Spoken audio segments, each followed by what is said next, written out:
Per Giancarlo la cucina e l'arte erano la stessa cosa. La sua, senza dubbio, è una scuola dove lui è il capostipite. Però il posto di Godio, il flair di Godio, nessuno mai lo ha più raggiunto.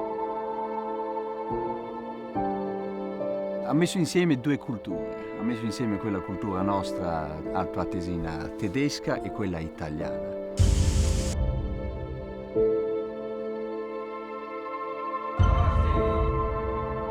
Manca la possibilità che lui ti dava di scappare da lui, di prendere la macchina, salire e rifugiarti, a fare due chiacchiere, a bere un buon bicchiere e a mangiare uno dei suoi straordinari doni. Oggi non lo puoi più fare, non c'è più.